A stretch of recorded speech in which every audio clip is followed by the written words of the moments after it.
Som. Boa noite, irmãos. Boa noite. É um prazer, muita alegria de eu estar aqui mais uma vez com essa oportunidade. Sei que é um compromisso gigantesco, né, de trazer uma mensagem para uma igreja, pessoas que um dia se converteram e hoje estão na presença do Senhor. Hinos maravilhosos que a gente cantamos aqui, né? Muito bom. Eu até queria pegar esse hino depois aí, o último que foi cantado, que eu não conhecia ele, gostei muito. Irmãos, da vez passada que estivemos aqui, iniciamos uma série de estudos que fala sobre o plano profético de Deus. Ou seja, estudos é esse que tenta apontar o que a Bíblia fala sobre o futuro. É a área que eu tenho me dedicado a estudar e passar para os irmãos. Uma área que é, às vezes, complexa, que às vezes contém coisas que não conhecemos, coisas escuras, e que a gente vai tentar clarear um pouco para vocês aquilo que nos for possível. Obrigado. Alguém lembra qual foi o tema do estudo passado?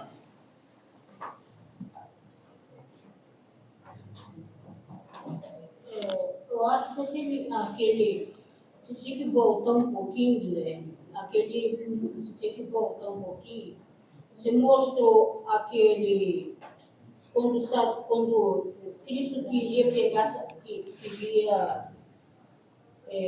quando Satanás. Nós falamos sobre Deus no eterno passado, né?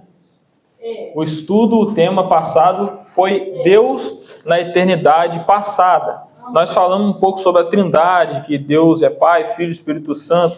É uma doutrina incompreensível para nós, é uma doutrina para o coração, uma doutrina importante. E eu falei que na eternidade passada, antes da criação do mundo, o Senhor ele planejou, ele idealizou uma coisa.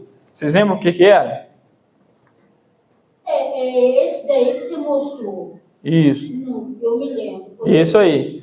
Porque, irmãos, essa série eu quero usar uma ferramenta visual, que é um mapa visual que eu tenho feito junto com outros irmãos, com o Igor, é um dos participantes. E nesse mapa ele tenta ilustrar todas as profecias da Bíblia de forma sucinta, de forma resumida, e é basicamente um mapa inspirado no plano divino através dos séculos. O nome dele é Plano Profético de Deus Ilustrado. Está bem no início, falta muita coisa que a gente tem que trabalhar ainda, mas eu usei ele como ferramenta visual para falarmos de Jesus no eterno passado, né, de Deus na eternidade passada. E eu falei que o Senhor, né, em várias passagens da Bíblia, né, em especial 3 passagens, ele fala que a nossa salvação foi prometida desde os tempos eternos, né? Fala também sobre a predestinação, eleição, um tema complexo que abordamos um pouco no estudo passado. E hoje eu quero dar sequência nessa linha que começamos. Falamos de Deus na eternidade passada, e aí? O que vem após isso? Nós temos a criação das hostes angelicais, a criação dos anjos. Esse será o tema de hoje. Nós vamos falar sobre a criação dos anjos e a criação e queda de Satanás, né, que ele também foi um anjo. E aqui, usando esse mapa, quero mostrar para vocês, né, esse mapa eu coloquei, né, tentei ilustrar aqui Deus na eternidade passada. No cinturão dele eu coloquei o escudo da fé, né, que o Pai é Deus, o Filho é Deus, o Espírito Santo é Deus, mas eles são pessoas diferentes, né? A gente falou sobre isso no mês passado. Está aqui as passagens bíblicas, quando a Bíblia cita, né, a eleição antes dos tempos, ou seja, na eternidade, né? Está aqui algumas passagens também de Deus na eternidade. Enfim, agora, olhando para essa imagem, nós vemos aqui na mão dele, ele criando o quê? Os anjos. Isso acontece quando, na nossa linha cronológica? Antes da criação do universo, né? Nós vemos algo relacionado a isso, uma passagem indireta falando sobre os anjos antes da criação do mundo, lá em Jó capítulo 38, nós vamos ler rapidamente. Nessas passagens tem aqui também, a irmã vai colocar lá para a gente, Jó capítulo 38, do 4 a 7, né? Só para a gente poder ler, olha o que ele diz ali. Deus falando para Jó, então ele cita algo sobre os anjos, que diz assim: Onde você estava, Jó, quando eu lancei os fundamentos da terra? Ou seja, ele falando da criação do universo, né? Usando ali figuras de linguagem, os fundamentos da terra. Responda se você tem entendimento. Quem determinou as medidas da terra, se é que você sabe? Ou quem estendeu sobre ela a linha de medir? Sobre o que estão firmadas as suas bases? Ou quem lhe assentou a pedra angular? É Deus falando com Jó. Jó, você é o sabichão? Então você sabe dessas coisas? Aí ele vai falando sobre a criação. E aí ele faz assim, ó. Quando tudo isso estava acontecendo, ele estava fundando o mundo. O que estava acontecendo? Quando as estrelas da alva juntas alegremente cantavam, todos os filhos de Deus gritavam de alegria. Ou seja, ele está falando, ô Jó, onde você estava quando eu fundava a terra e todos os anjos, que são chamados por várias vezes na Bíblia de estrelas, estavam cantando ao Senhor? Ou seja, ele fala que o mundo foi criado e os anjos já estavam admirando essa criação, contemplavam essa criação. Por isso que, voltando lá no mapa, a gente percebe um detalhe que eu fiz questão de colocar aqui ilustrado, né? Deixa eu tirar o zoom. Eu coloquei aqui os anjos meio que olhando, né, a criação do universo em 7 dias. É um detalhe que eu coloquei que não tem, por exemplo, no mapa plano divino, né? Que eu coloquei aqui, então, a criação. Então, os anjos foram criados em algum momento antes da fundação do mundo. Se a pergunta for esta... Sim, pode falar. Como falou outra vez, você mostra tudo. Eu vou passar por eles ainda, né? Então a gente está falando sobre a criação dos anjos. Se a pergunta foi feita, quando os anjos foram criados? Em algum momento, antes da fundação do mundo. Não tem muita coisa descrita sobre os anjos. Tem aquele Salmo 148 ali, a gente não vai ler, certo? E juntamente com esses anjos, eu coloco aqui 2 figuras que vão ser repetidas ao decorrer dessa ferramenta, ao decorrer dessa ilustração, ao decorrer desse mapa. Que é a figura aqui do anjo, que hoje conhecemos como Satanás, é a figura aqui também, né, de Miguel. E todo esse trabalho que a gente fez foi tudo pensado, né? Eu coloquei ali já a imagem do arcanjo Miguel olhando com um olhar estranho para Satanás desde lá da criação, né, só para ter algumas referências. E lá já coloquei também aqui Satanás com os braços levantados, meio que almejando, né, ser mais alto, aquele orgulho, né? Isso tudo são características pequenas, mas que ficaram muito bacanas aqui nessa composição, né? Então a criação dos anjos acontece. Sim. Os anjos são, no Antigo Testamento, chamados os filhos de Deus.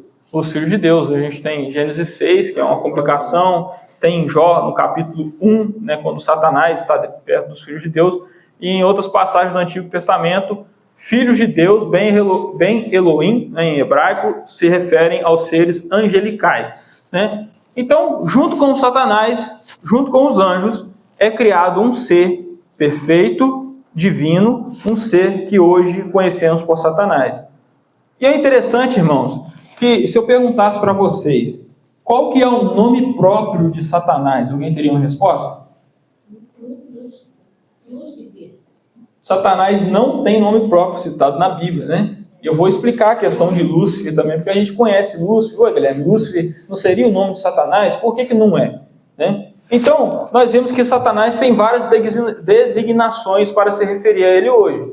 Uma delas é Satanás. Satanás, Guilherme, é um nome próprio? Não, Satanás é um título, significa acusador, né? Esse nome, esse termo, Satanás, quando é usado no Antigo Testamento, ele aparece em outras vezes para se referir a outras coisas. Por exemplo, lá em em Juízes, quando ele tem, eu coloquei aqui, ó, em Juízes, quando aparece lá em Números capítulo 22, verso 22, coloca pra gente. Olha ali onde aparece o termo Satanás e não se refere ao inimigo das nossas almas. Fala assim, ó, quando estava lá acontecendo aquilo com Josué, né? E acontece ali, ó. Mas acendeu-se a ira de Deus, porque Balaão, estou em outra história, né? Balaão, é citado Balaão, e fala que foi o anjo do Senhor e se pôs por Adversário. Na história de Balaão, lembra que ele estava no caminho lá com a jumentinha e aparece o anjo ali? Fala que o anjo do Senhor se pôs por adversário. Se a gente pegasse a Bíblia na língua original do Antigo Testamento, qual que é mesmo? É o Hebraico. aramaico. Hebraico. Aramaico são alguns capítulos de Daniel que são em aramaico. Mas o restante, todo o Antigo Testamento, a língua é hebraico. Se a gente for no hebraico, a gente vai ver que a palavra adversário ali é Satã. Então fala que o anjo do Senhor se pôs como Satã para Balaão. Por quê? Satã é adversário. Satanás, então, não é um nome próprio, é um termo. Então, outros lugares da Bíblia aparece o nome Satã, só que não se refere ao inimigo das nossas almas. E lá no grego, que é o Novo Testamento, o referente a isso seria diabolos, diabo, né? Que é acusador também. Ou seja, diabo não é o nome desse anjo, Satanás também não é o nome desse anjo. Guilherme, e Lúcifer? Lúcifer não seria o nome próprio de Satanás? Eu digo que não. Da onde veio a ideia de Lúcifer, então? Pois então, irmãos, lá em Isaías 14 ou Ezequiel 28, que são passagens que usamos para se referir a Satanás, aparece lá o termo estrela da manhã. E esse estrela da manhã, Jerônimo, em 400 depois de Cristo, quando ele faz a transcrição lá, ele traduz para o latim, ele pega essa estrela da manhã e traduz por Lúcifer. Lúcifer significa portador de luz, né? Então, é apenas uma versão em português que tem essa palavra Lúcifer escrita, que eu acho que é ACF. Mas Lúcifer, então, é vamos dizer que é uma corrupção desse termo estrela da manhã, estrela da alva, né? A estrela da alva é outra coisa. A estrela da manhã... Só mesmo é o planeta Vênus, né? Fisicamente é o planeta Vênus, mas esse termo ele é usado tanto para Satanás no passado e é usado também em Apocalipse 22 para se referir a Jesus, que também é a brilhante estrela da manhã. A gente tem isso também. Então, quando perguntar para você, Lúcifer é o nome de Satanás? Você pode dizer que não. Lúcifer é uma tradução do termo estrela da manhã. Certo? Que hoje em dia Lúcifer ficou conhecido como por ser o nome de Satanás. Mas até existe também um santo que é venerado aí para fora, que antes dessa tradução tem o São Lúcifer, que é um cara que é idolatrado, né? Para nós é idolatrado. É uma igreja dessa aí, né? Em outras igrejas dessa aí, ou seja, Lúcifer era um nome comum, significa portador de luz, vem do latim, né? Então, nós temos designações para se referir a Satanás. Satanás, diabo, nós temos também a antiga serpente, isso fala em Apocalipse, dragão, também em Apocalipse, nós temos tentador, maligno, pai da mentira, inimigo de nossas almas, ou seja, para se referir a esse ser caído, temos várias designações. Nenhuma dessas designações é o nome dele.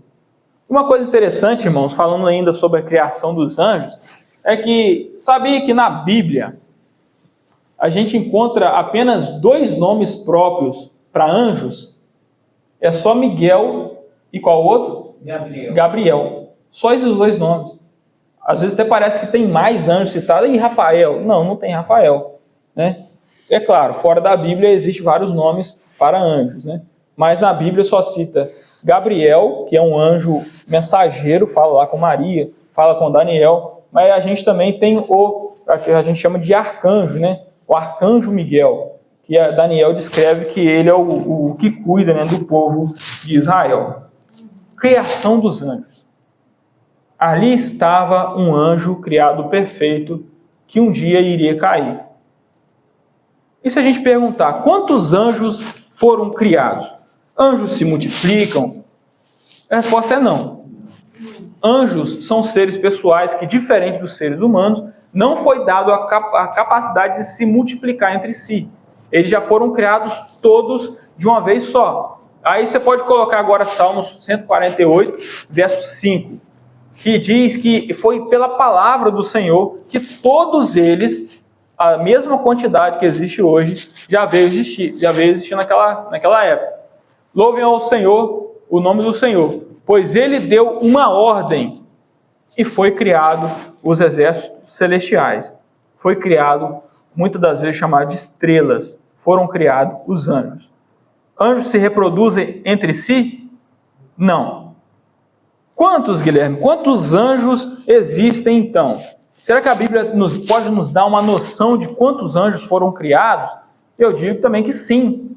Na Bíblia tem algumas referências que a gente pode tentar entender se foram muitos anjos, se foram poucos, porque às vezes a gente pode achar que existe um anjo para cada pessoa, não, existe 2 anjos para cada pessoa, não, existe poucos anjos. Isso é uma questão interessante, né, para a nossa curiosidade. Eu digo, irmãos, que existem mais de trilhões de anjos. Mas, Guilherme, de onde você tirou isso? Você está inventando isso, né?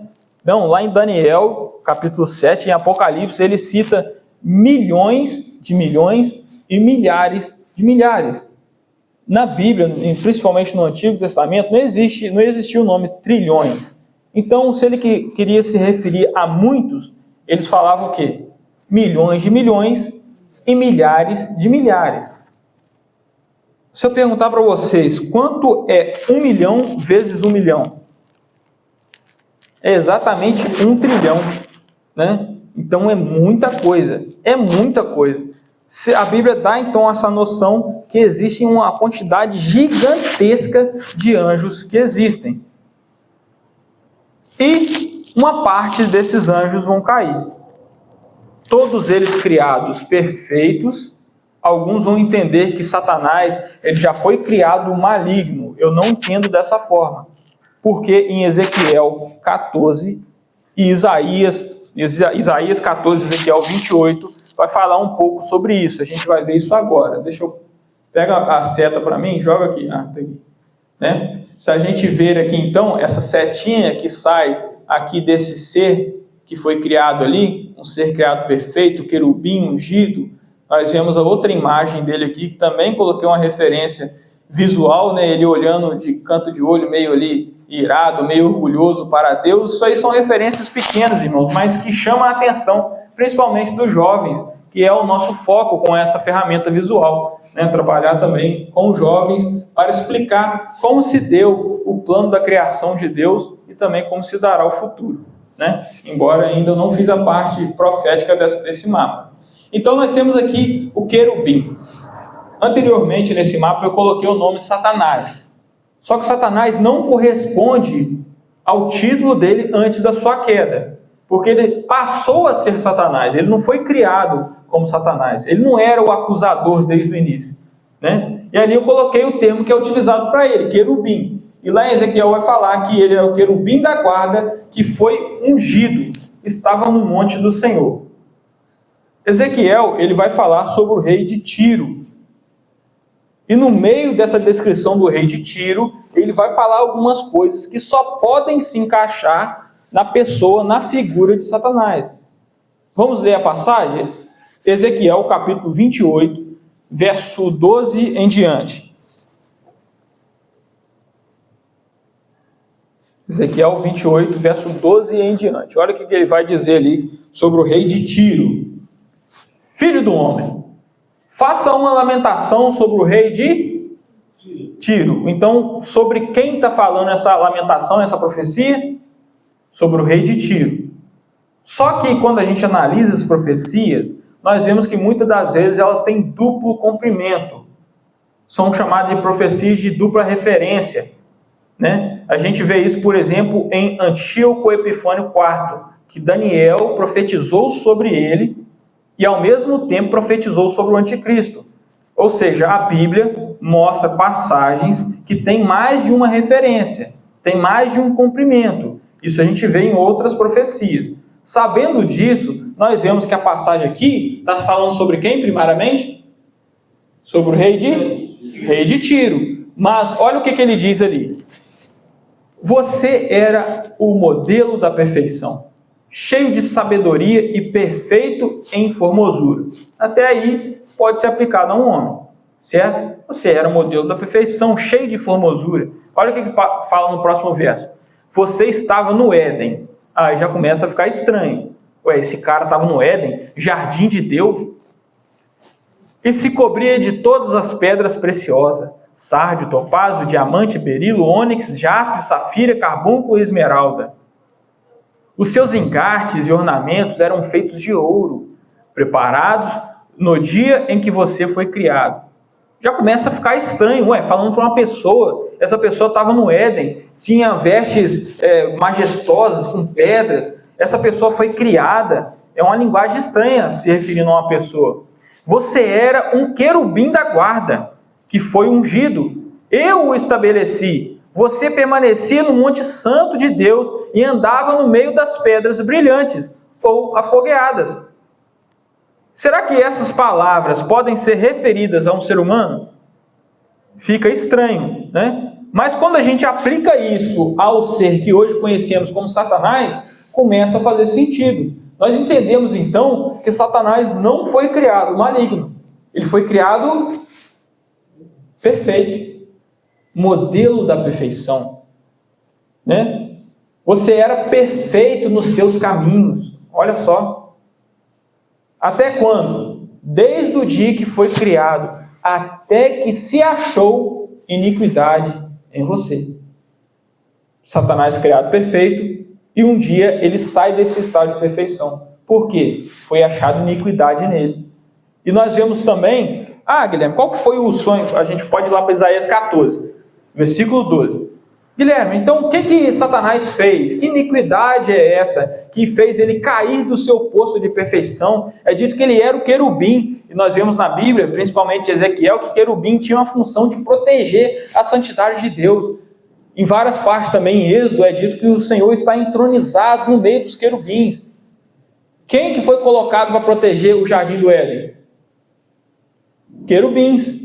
Ou seja, quando a Bíblia nos dá indício que anjos não são todos iguais. Existe uma ordem, existe uma hierarquia. E a classe mais alta dessa hierarquia são que tipo de anjos? Os querubins. Depois nós temos o arcanjo, aí também nós temos os anjos, que são os mensageiros. A gente vê isso quando a gente estuda os anjos na palavra de Deus. Então nós temos aqui o querubim. Querubim que foi ungido. Querubim que tinha um sonho. E ele fala lá em Isaías que ele pensava assim: subirei acima das mais altas nuvens e serei semelhante ao Altíssimo. Qual que foi a iniquidade dele? O orgulho. Ele quis se elevar além do que ele foi designado. Isso é interessante demais, irmãos. Pode colocar lá Isaías capítulo 14, a partir do verso 12 até o verso 15. Vamos ler lá o que fala sobre ele. Guilherme, tem Oi. uma diferença aí que eu acho interessante, que a Bíblia já coloca os serafins, né? Onde se enquadraria na hierarquia os serafins? Seria abaixo do querubim? Os serafins eu acho que são citados somente em Isaías 6, né? Porque os serafins, a mudança do livro seria que eles tinham, na verdade, 6 asas, se não me engano, né? 2 asas cobriam o rosto, 2 asas cobriam os pés, e com 2 lados. Né? Isso. Então seria uma mudança assim de característica. Eu não sei se na verdade tem algum texto na Bíblia que todos os anjos têm asas. Não é citado. A gente tem, por exemplo, eu não tenho as passagens, irmãos, eu não estou preparado para aprofundar nesse assunto. Mas a gente tem Ezequiel, se você ler ali no início de Ezequiel, até o capítulo 12, você vê muito ele citando os querubins e descrevendo ele com asas, aquela questão de rodas sobre rodas, com olhos para tudo quanto é lugar, com mãos debaixo das asas. São descrições que se a gente for analisar fisicamente, são estranhas, mas nós vemos anjos aparecendo em formato humanos, até que foram confundidos com seres humanos. Nós vemos isso lá em Abraão, quando ele recebe lá aqueles anjos. A gente vê também com Josué, aquele anjo que na verdade era o anjo do Senhor, né? Nós temos também o anjo do Senhor lutando contra Jacó. Ou seja, a descrição física, visual dos anjos, elas são mescladas. Então é um tema complicado, né? Eu teria que estudar mais. Eu coloquei que eu achei interessante, e muita gente fala que vê anjo, né? O pessoal fala que vê anjo, já teve visão com anjo. Tem gente que fica muito fissurado nessa questão dos anjos, né? Isso. Só que, na verdade, o papel dos anjos hoje são espíritos ministradores, né? Isso. Que são designados para aqueles que vão herdar a salvação, né? Isso aí. E a Bíblia também fala a respeito dos anjos que eles queriam pregar o Evangelho, né? Mas essa tarefa foi dada a nós. Isso, né? Eles bem atentam para o Evangelho. Isso aí é muito interessante. Se a gente tivesse um estudo apenas falando sobre os anjos, a angelologia, é muito interessante. Tem muitas informações sobre anjos na Bíblia, como é que é a ação deles, o que eles fazem, né? É muito interessante. Mas eu não trouxe todas as passagens. Eu gosto de falar quando eu tenho as passagens bíblicas para comprovar. Senão fica coisa da nossa cabeça. Mas é interessante. A visão que a gente tem dos anjos, no popular, muitas das vezes é o cara com uma veste branca, né? Com asas. E não está tão errado porque é citado eles com aparência humana às vezes. Né? É citado às vezes com asas, mas a gente não sabe. Né? Tem coisas que não compete a gente conhecer, coisas que estão ocultas. Né? O Senhor não explicou claramente. Né? Não tem também uma passagem que explica as hierarquias. A gente tem uma noção com base no que é citado, mas não tem nada muito sistematizado, né? Mas é muito interessante essa questão dos anjos, né? Eu gosto demais, né? É muito curioso, eu acho muito legal isso tudo, né? Versículo 12, né? Vamos lá. Outra passagem falando sobre outro rei. Agora é o rei da Babilônia. A gente vê isso no início do capítulo 14. Mais uma vez, o profeta falando sobre uma pessoa, e o que ele diz sobre essa pessoa parece se referir a Satanás, certo? Ou seja, uma profecia ou uma passagem de múltiplas referências. Olha o que ele diz ali. Veja como você caiu do céu, ó estrela da manhã. Essa estrela da manhã é a palavra Lúcifer, que Jerônimo traduziu, né, no latim. Filho da alva, veja como você foi lançado por terra, você que debilitava as nações. Você pensava assim: subirei ao céu, exaltarei o meu trono acima das estrelas e me assentarei no monte da congregação nas extremidades do norte.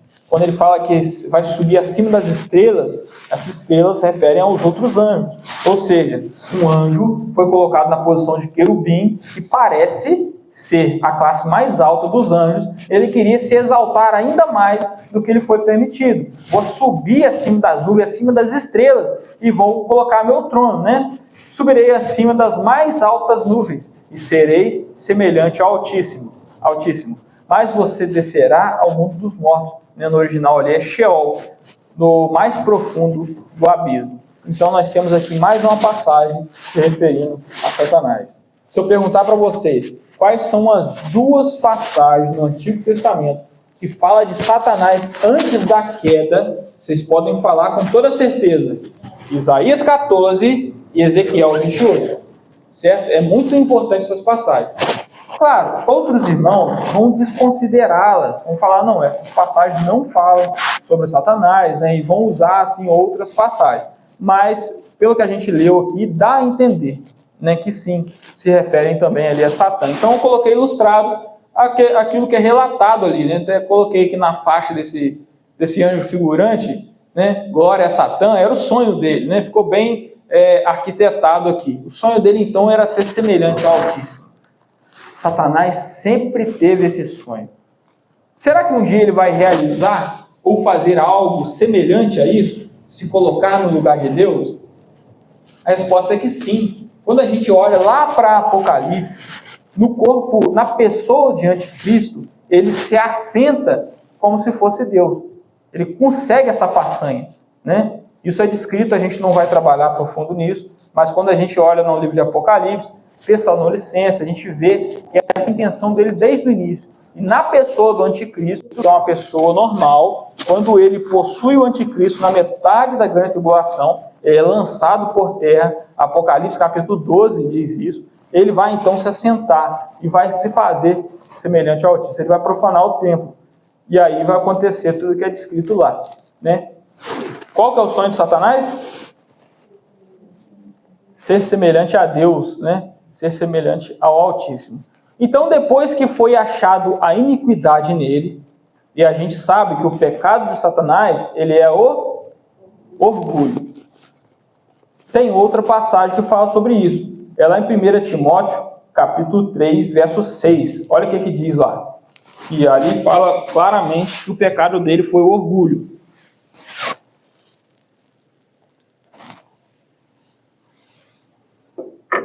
1 Timóteo 3, verso 6. 3, verso 6. Olha o que diz ali. Ele vai falando, dando uma orientação sobre o bispo, e ele fala que o bispo não seja recém-convertido, para não acontecer que fique cheio de orgulho e incorra na condenação do diabo. Qual que é o pecado de Satanás? O orgulho. A Bíblia também lá em Lucas fala que ele é mentiroso desde o princípio, né? Mas quando alguém te perguntar qual que é o pecado que fez que esse querubim caísse do seu poço, a gente pode responder que é o orgulho, por essa passagem que eu apresentei a vocês, né? Então aqui eu tenho uma outra imagem, né? Seguindo a lógica aqui, criação dos anjos, antes da criação do mundo. Em algum momento também, antes da criação do mundo, Satanás, ele é deposto do seu cargo, né, por conta do orgulho, e eu coloquei aqui uma outra ilustração também, que eu fiz com muito carinho, muito legal, já coloquei ele se transformando na serpente, e ele aparece por essa figura, né, da serpente, aqui no Jardim do Éden, né, no período da inocência. Então, em algum momento, ele cai, né? Existe até a teoria da lacuna, eu não vou falar sobre ela agora, né? É uma teoria que existe uma lacuna de tempo indeterminada entre o versículo 1 e o versículo 2 de Gênesis. No princípio criou Deus os céus e a terra, ponto, e a terra era sem forma e vazia, e eu não vou explicar sobre isso, mas tem histórias também que são interessantes, ou no mínimo curiosas também, aí, sobre essa lacuna, né? Então, em algum momento, antes da criação, Satanás ele é deposto do seu cargo. E ali em Gênesis, ele já vai aparecer ali como uma serpente. Interessante ali é que em Gênesis não cita que a serpente é Satanás ou é diabo. Ali não cita. É só lá no final, no livro de Apocalipse, que ele vai falar diabo, a antiga serpente. Né? Isso é muito interessante. Depois, se vocês quiserem olhar, em Gênesis não cita Satanás como a serpente. Né? Só em Apocalipse que vai nos trazer essa revelação.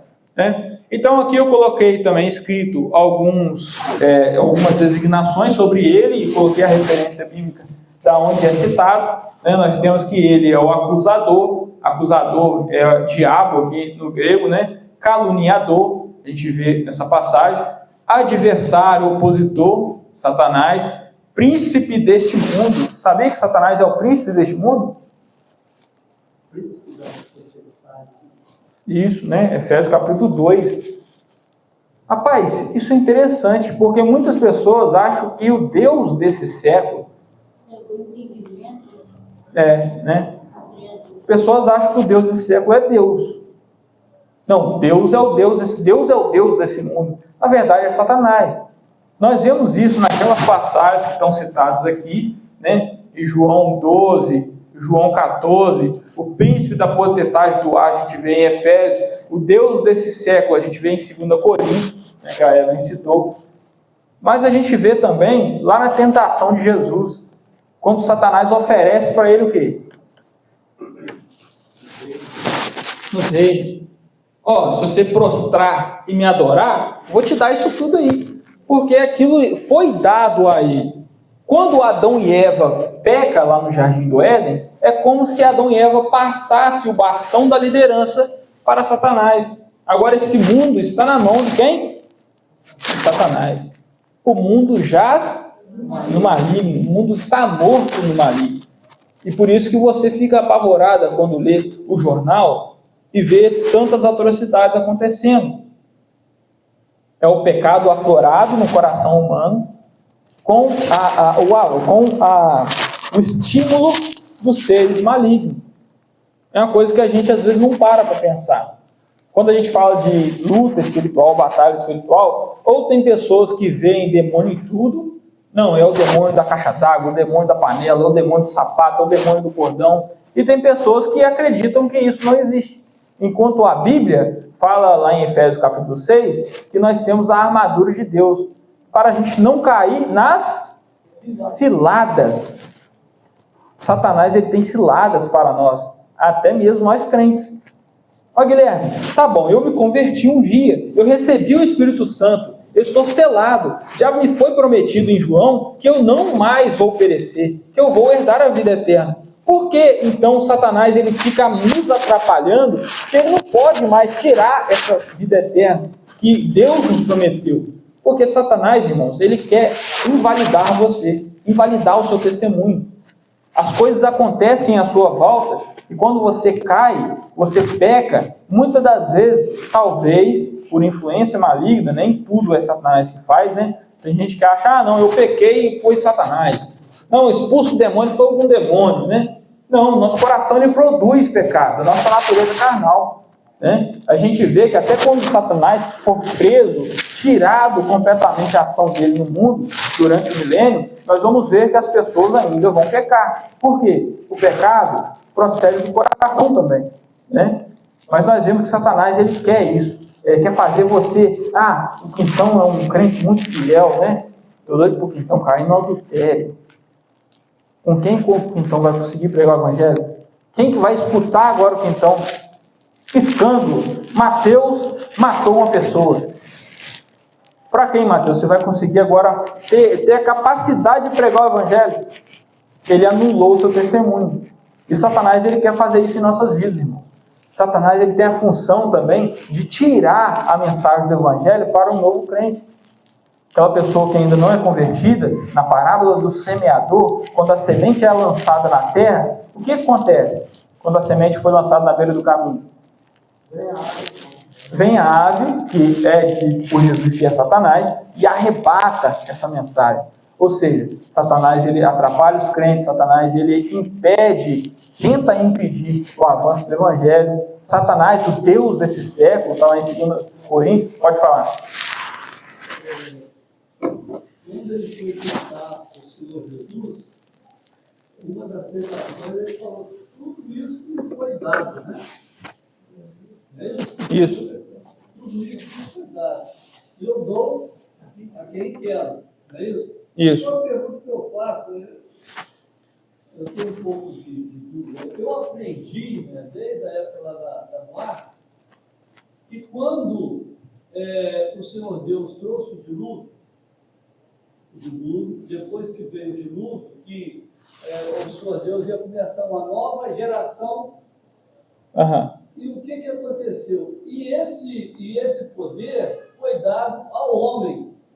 Mas o que aconteceu? A partir do momento que Noé plantou uma vinha e se embebedou com essa vinha que ele plantou, ele perdeu esse poder e essa autoridade. Isso veio cair nas mãos de Satanás. Eu não sei se estou errado esse raciocínio, se o irmão tem alguma coisa para falar a esse respeito. Profundamente não, mas eu tenho uma visão um pouco do que você falou, uma noção, porque eu tenho os livros do José Bochart. Ele tem escrito lá basicamente isso, que a vara do governo estava na mão do homem no jardim, perdeu, né, para Satanás, e depois no dilúvio o Senhor tira de Satanás e dá ali para Noé, né? E Noé peca e novamente esse governo é passado para Satanás. A Bíblia não diz isso claramente. Isso foi uma construção que ele teve ao ler a palavra de Deus. Eu não tenho aprofundadamente para te responder se é assim mesmo. Então, ele falou para o Senhor Jesus, né? Isso. De uma coisa nós temos certeza. Ele tem o domínio sobre o mundo. E foi dado a ele. Porque Deus permitiu. Deus permitiu que isso acontecesse, né? E a gente, às vezes, tem uma pergunta muito sincera: por que Deus permitiu isso? Por que Deus, lá na eternidade passada, já não condenou o Satanás? Mas é uma pergunta que a Bíblia também não diz, não responde claramente, mas nós vemos tudo nisso, a soberania de Deus. Nós vemos que Satanás, ou esse querubim que caiu, ele é como se fosse um cachorro na coleira de Deus. Ele só vai até onde o Senhor determina. Nós vemos isso em Jó. Faz lá com Jó o que você quiser, mas não mata ele não. O Senhor tem limites para Satanás.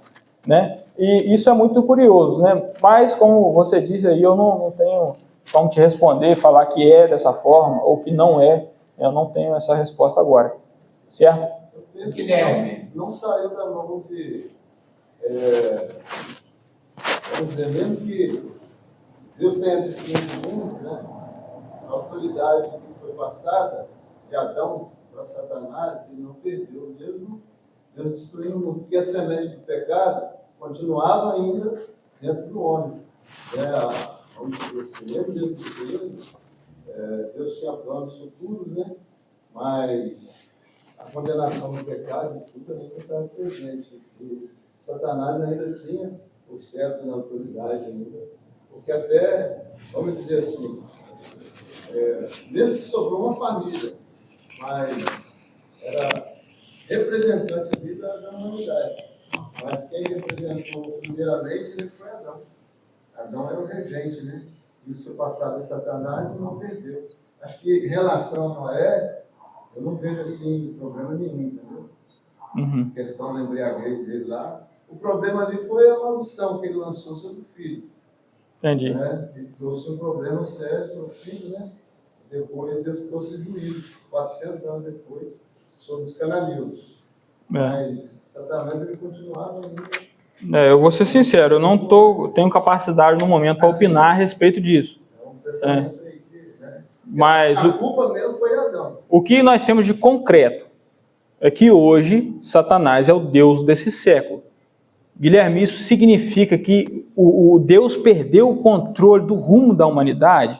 É claro que não. Tudo isso que acontece hoje, um dia foi idealizado por Deus. Está tudo se cumprindo conforme as suas ordens, né? O plano ainda é divino. Pode falar, irmãos. Em uma visão assim bem infantil, não sei se é infantil, é que, por exemplo, né, no dilúvio que foi colocado, né, quem que foi destruído por completo? A humanidade.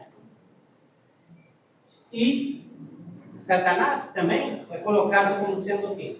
O príncipe das potestades do ar. Uma região que fica entre o céu e a terra. Quer dizer, ele também não respira, ele também não necessita, né, dos mesmos elementos que nós necessitamos para sobreviver. Isso. Irmãos, é bom que você citou, que me botou de volta no estudo. Pode falar, pode comentar.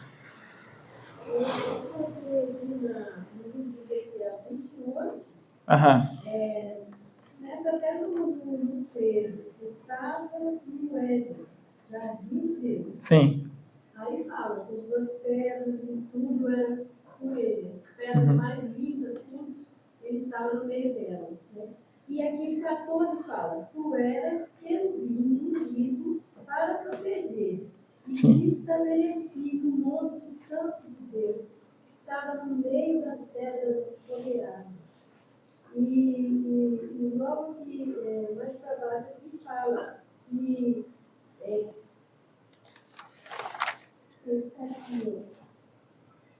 eu, pois, fiz sair do meio de ti o fogo que te consumiu a ti, e te tornei cinza sobre a terra, aos olhos de todos os que te dei.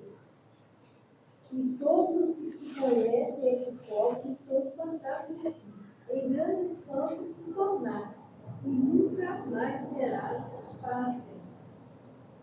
Isso. Essa passagem ela tem algumas limitações, porque não sabemos até onde ela está se referindo apenas ao rei de Tiro e até onde ela se refere também a Satanás, né? Tem uma dificuldade aí, eu tenho essa dificuldade também, é dúvidas minhas também, né?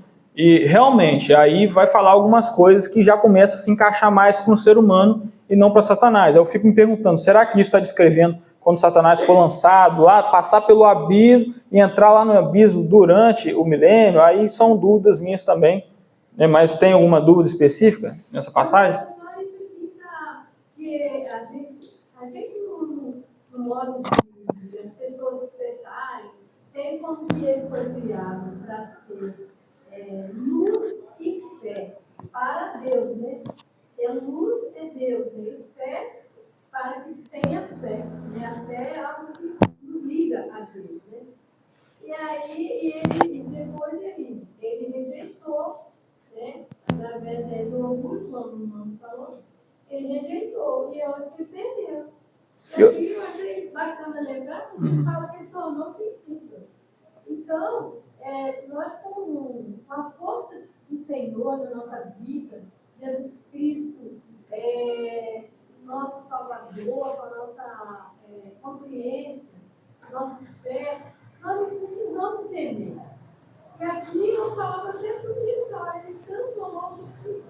O Senhor é assim, porque tudo de mal dele, diante do Senhor, torna-se assim. Isso, mas uma coisa importante que a gente deve se atentar, que nós não temos autoridade superior do que Satanás. Isso é uma coisa que acontece muito, e eu vejo, e isso é citado em Judas, que é o que? A pessoa, eu piso na cabeça da serpente, eu piso em Satanás, show Satanás, eu tenho poder, colocando-se como superior a Satanás. Nós vemos que até o arcanjo Miguel, quando lutou lá pelo corpo de Moisés, ele não ousou ele mesmo repreender. Falou, o Senhor te repreenda.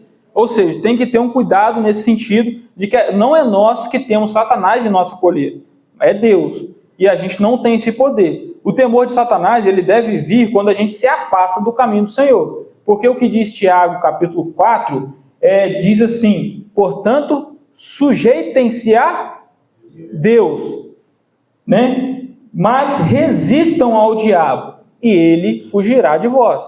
Então, tem uma relação do crente com Deus, para que aí então Satanás ele se retire. Não é o crente por si mesmo, eu sou poderoso. Quando eu levanto e dou bom dia a Deus, eu tenho poder sobre Satanás. Satanás tem medo de mim quando eu abro minha boca. Tem muita gente que mostra, exala esse poder exacerbado que não foi dado a nós meros humanos. Pertence apenas a Deus. Isso é uma questão importante. Interessante também essa questão das potestades do ar, está muito em moda essa questão de ET, né?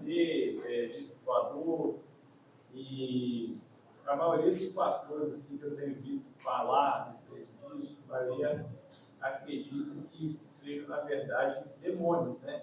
Demônios, eu vi um vídeo sobre isso esse dia, falando isso. Estariam se manifestando assim com uma maior frequência. Eu queria saber a sua opinião sobre isso. O que você acha? A gente sabe que, biblicamente, a gente não tem nada escrito a respeito disso, mas se, com esses arquivos aí que os Estados Unidos têm divulgado, qual seria a sua opinião sobre isso? Sem nenhum julgamento, eu também não tenho uma opinião formada a respeito disso, não. Eu realmente, eu não tenho nenhuma posição, mas o que eu posso ver na minha simplicidade, do que eu conheço hoje sobre a Bíblia, é que até agora demônios não tomam formas visíveis por si só, eles possuem pessoas ou animais para fazer isso. Eu não tenho ainda um estudo para saber se Satanás ele pode se materializar por si só, visivelmente, se passar por um ET ou algo nesse sentido. Então, realmente, eu não vou conseguir dar uma opinião bíblica, né? Porque os livros de ex-satanistas, eles afirmam que Satanás ele manifesta em determinados lugares, onde eles estão ali, às vezes sacrificam pessoas, crianças. São informações extra-bíblicas, né? Não são dentro da Bíblia. Mas eu gosto de pensar assim, o que a gente tem concreto sobre ele? É o que está na Bíblia. Então, o que é dito de Satanás na Bíblia, a gente vê que a atuação dele é nesse sentido, de acusar. Quando a gente vai lá para Zacarias 3, é dito que ele estava do lado de Josué para o acusar. Ele tem essa intenção de acusar. A gente vê isso também em Jó. Lá em Apocalipse 12, fala que foi expulso do céu o acusador de nossos irmãos, né? A intenção dele de deturpar as coisas, ele quer desfazer o que Deus constrói. Ele não quer ser adorado diretamente, ele só quer tirar a visão de Deus das pessoas, né? E quando você cita potestade do ar, só para a gente ir nessa linha rapidinho, onde Satanás está hoje? Está no inferno? Não, Satanás ele não está no inferno, Nós vamos entender depois, na futura oportunidade, o que é Sheol, Hades, Gehenna, não são a mesma coisa. Satanás ele não está no inferno provisório, não está no Sheol, não está no abismo, não está no lago de fogo. Satanás ele vagueia, ele está no que a gente chama de segundo céu. Né? A Bíblia não cita os 3 céus descritos, né? Só cita o terceiro, mas nós entendemos que Satanás ele habita no segundo céu, junto com as hostes angelicais, é o príncipe dos poderes do ar, né? Que é citado. A gente entende então que Satanás ele está livre, ele está solto, porque às vezes a pessoa acha que o ímpio, quando vai para o inferno, ou é condenado, lá Satanás vai ficar espetando a bunda dele. Não, isso é um imaginário, né? Satanás não está no inferno. Satanás só será lançado no lago de fogo só lá no final de tudo, depois do juízo final. Né? Isso a gente vê lá em Apocalipse, capítulo 20. Você falou também do crente achar que ele tem o poder, ele se tem o poder sobre Satanás, é um grande erro, porque a gente vê isso muito. Agora, você pensar num ser milenar, né, que já passou por várias eras, ele conhece o comportamento humano melhor do que ninguém, né? Ele estuda as gerações e ele como a palavra diz, ele é o nosso acusador, ele sabe os nossos pontos fracos. Imagina a velocidade desse ser, imagina os seres que estão a serviço dele, né? A Bíblia fala que ele rodeia a terra, passeia pela terra.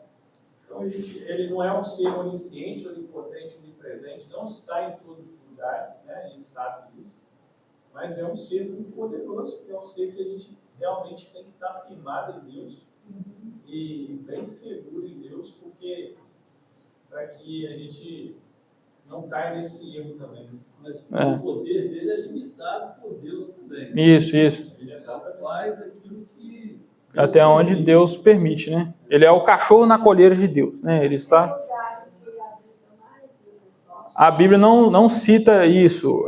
Ele não é, como você falou, ele não é onipresente. O que é isso? Onipresente é um atributo divino que está em tudo e em todos os lugares. Ele não tem isso. Mas a gente não sabe como é a comunicação dele com os outros demônios, por exemplo. Não sabe como é que é o WhatsApp dele. Será que o demônio viu você fazendo algo, mandou um WhatsApp para ele? Né? Não sabe se é telepatia, não conhece isso, né? Mas alguns falam até, quando você não vem na igreja, Satanás senta no seu lugar. Não sei se alguém já viu isso, né? Mas provavelmente Satanás ele não está aqui sentado aqui agora. Ele está em algum lugar, provavelmente a gente não sabe o mundo espiritual por trás das coisas, né? A gente não conhece, é muitos mistérios, né? Pode... Em relação ao que o Mateus falou sobre a questão do extraterrestre, existe uma teoria na escatologia que é o seguinte: a gente acredita que a igreja, biblicamente, né, a gente vê que a igreja será arrebatada antes da tribulação. Então, muitos escatólogos acreditam o seguinte: vai ter que ter alguma desculpa, né? Sim. Para que tantas pessoas sumiram.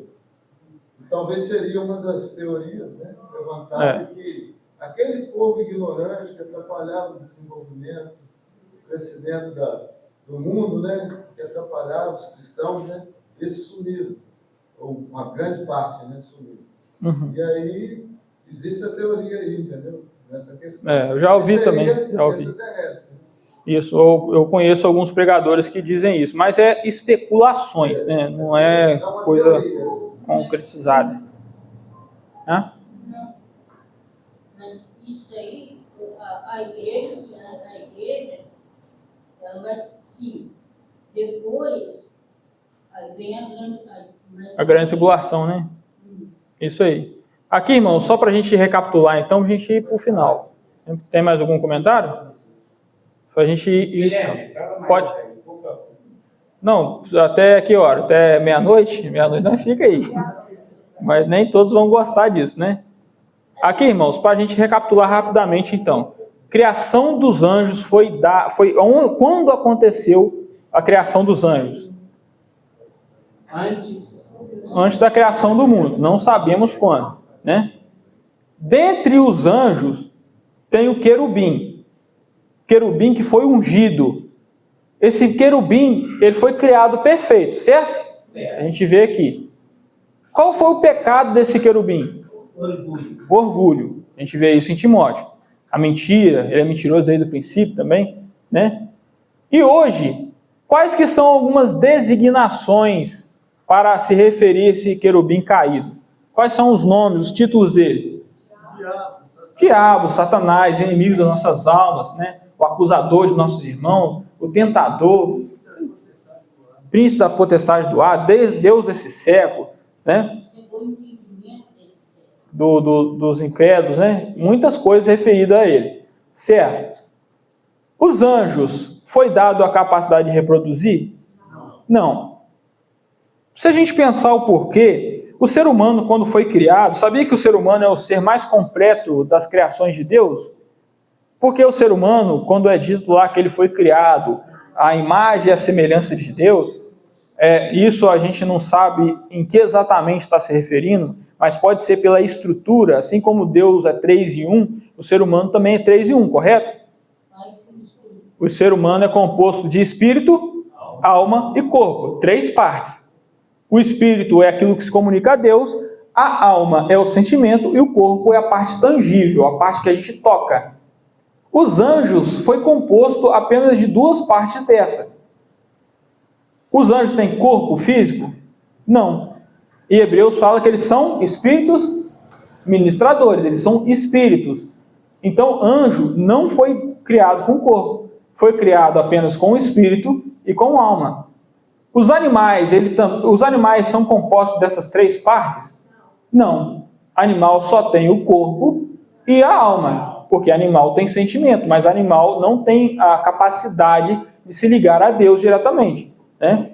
Animal, quando morre, o seu espírito não vai para o céu ou para o inferno, né? Tem até uma pergunta: quem andou com Jesus e não foi nem para o céu nem para o inferno? A mula, né? Que andou a jumento lá, né? Então, os animais são compostos também somente de 2 partes. Os anjos também somente de 2 partes. E as plantas são compostas de quantas partes? Uma parte só, que é só a material. A planta não tem nem espírito e nem tem alma, né? Mas a planta tem a matéria, são seres vivos que têm a matéria. Então, os seres humanos são os que mais são completos. É composto de espírito, alma e corpo. Isso é muito interessante, né, irmãos? Porque quando a gente vê também sobre a relação dos anjos, tem mais algumas coisas que eu queria dizer, né? O tempo, infelizmente, não vai dar para nós, mas hoje em dia, se a gente vê qual é a atuação de Satanás, a gente vê que ele não pode possuir o crente. Porque algumas igrejas, infelizmente, todo dia aquele crente volta endemoniado, o cara expulsa o demônio, ele volta endemoniado de novo, e a gente vê que aonde habita o Espírito Santo, não tem como habitar um demônio ou um Satanás, né? Satanás ou demônios não possuem crentes, mas podem influenciá-los. Isso, né? Mas a gente vê que Satanás ele pode influenciar os crentes, assim como ele influenciou, por exemplo, Pedro a dar aquela resposta. Jesus falando: não, eu vou morrer lá, vou passar pela morte. Não, você não vai morrer, não. Aí Jesus responde para ele: para trás de mim, Satanás. Né? Ou seja, naquele momento, Pedro não percebia isso, mas ele estava sendo influenciado por Satanás. Né? Isso a gente tem que ter cuidado nas nossas vidas, porque muitas das vezes a gente cria intrigas, cria brigas, cria divisões, às vezes por influência satânica, maligna, né? E isso é um cuidado que a gente deve ter em nossas vidas. Mas ele pode possuir a corpo daquele que não tem Espírito Santo. Isso. Aqueles que não são crentes, não são filhos de Deus, são meras criaturas. Satanás ele tem o poder de possuí-los, assim como ele possuiu Judas e vai possuir também o anticristo. Pode ser oprimido também, até mesmo atingido por doenças, né? Segundo a palavra de Deus, aquela filha de Abraão que andava encurvada, né, durante muito tempo, tem uma discussão teológica sobre isso, mas claramente ali o Senhor Jesus fala que esta filha de Abraão que esteve há não sei quantos anos encurvada por conta de um espírito maligno, né? E quando o Senhor retira, ela se endireita. Né? Então, há uma discussão teológica sobre essa opressão, quando o crente, né, às vezes dá brechas, né, para que o inimigo possa atuar. Né? O próprio Jó, né, o Senhor permitiu, né, que Satanás tocasse, né, na carne deles. Então, tem essa questão. Então a atenção sob o controle de Deus, é a atenção que a gente traz para os irmãos. O mais importante hoje, irmãos, não é suprir a curiosidade de nós, é estar atentos, porque o inimigo de nossas almas, ele não está dormindo e ele está trabalhando para nos atrapalhar. E a gente deve se aproximar de Deus para que o diabo fuja da gente, porque senão a gente vai ficar exposto, né? A gente dá brecha quando a gente deixa de orar. Quantas vezes eu pulo essa parte de orar? Quantas vezes eu deixo de ler? Guilherme, eu já deixei de orar, já deixei de ler várias vezes, nunca vi Satanás. Mas é o que a gente fala, ele influencia a gente sem nós percebermos ele, como influenciou Pedro, né? Ele não vai te possuir, fazer você ficar doidão, virar mortal, morder as pessoas, matar, não é isso. Mas ele vai te influenciar para tentar quebrar seu testemunho, oprimir. Ele quer isso, né? Aqui em 1 João, capítulo 5, versículo 18, diz o seguinte: sabemos que todo aquele que é nascido de Deus não peca, mas o que de Deus é gerado conserva-se a si mesmo, e o maligno não lhe toca. Isso aí. O maligno não toca o crente. Ele pode oprimir o crente. Pode alcançar certas sensações que às vezes a pessoa está com tristeza profunda e às vezes você não tem motivo. De repente você vai fazer algo, já aconteceu comigo e também já aconteceu com muitos irmãos, que a gente tem relato de irmãos que estavam com aquela sensação que estava doente, mas ele ia fazer algo, uma obra, né, especial para Deus, e de repente ele orou, aquilo saiu e foi embora. Entendeu? E às vezes certo é maligno, ele tem mudança, ele não tem o poder de entrar no crente, né, no Espírito Santo. É muito precioso isso, muito precioso. Mas lá de fora, ele pode... E às vezes a gente nem percebe, a gente não sabe que é Satanás, a gente nem percebe isso, né? Porque a gente não vê ele com nossos olhos, né? Mas é muito importante, irmão, precioso. Sim. Não, pode ficar à vontade. O pessoal briga com você depois. Atos capítulo 13, quando um mago chamado Elimas, né, ele procura perverter o procônsul Sérgio Paulo, né, da fé. Paulo ele reconhece a ação maligna na vida desse homem, né? E ele diz o seguinte para Elimas: ó filho do diabo, cheio de todo engano, de toda maldade, inimigo de toda justiça, por que você não deixa de perverter nos retos caminhos do Senhor? Eis que agora a mão do Senhor está contra você e você ficará cego, não vendo o sol por algum tempo. No mesmo instante caiu sobre ele névoa e escuridão, e procurava quem o guiasse pela mão. Então o procônsul, vendo o que havia acontecido, creu, maravilhado com a doutrina do Senhor. Então ele se opõe realmente e atrapalha a mensagem do Evangelho. Busca atrapalhar, né, as pessoas de crer no Evangelho. A gente precisa estar atento a isso, essa oposição toda que a gente enfrenta, às vezes. É preciso a gente, além de usar a armadura, a gente ter discernimento e usar as armas também de ataque, né? A palavra, né? Não ser aquele crente também coitadinho, né? Está sempre na defensiva. Né? A nossa batalha é a todo momento. Eu creio que nossa luta não é contra a nossa luta não é contra a carne, nem contra o sangue. A nossa luta é contra as hostes espirituais nas regiões celestiais. Então, irmão, acho que nós estamos saindo de casa, nós vamos pedir a Deus misericórdia, porque a todo momento nós vamos deparar com dificuldades na nossa vida que são obras do inimigo das nossas almas.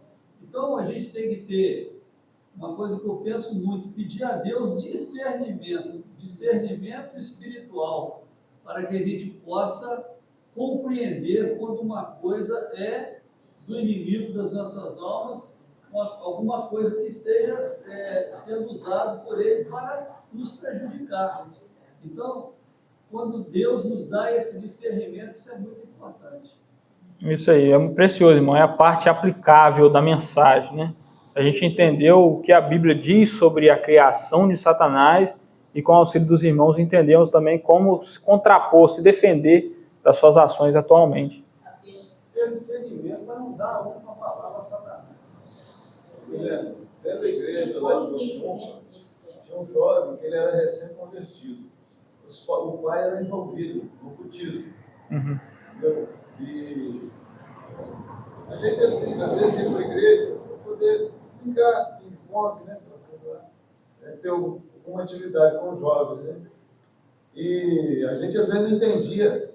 Ele dava um grito tão alto e ficava apavorado, ele encostava assim, ficava meio desnorteado. Mas a gente ia conversar com ele, ele falava que às vezes passava um vulto, ninguém via, mas só ele via, entendeu?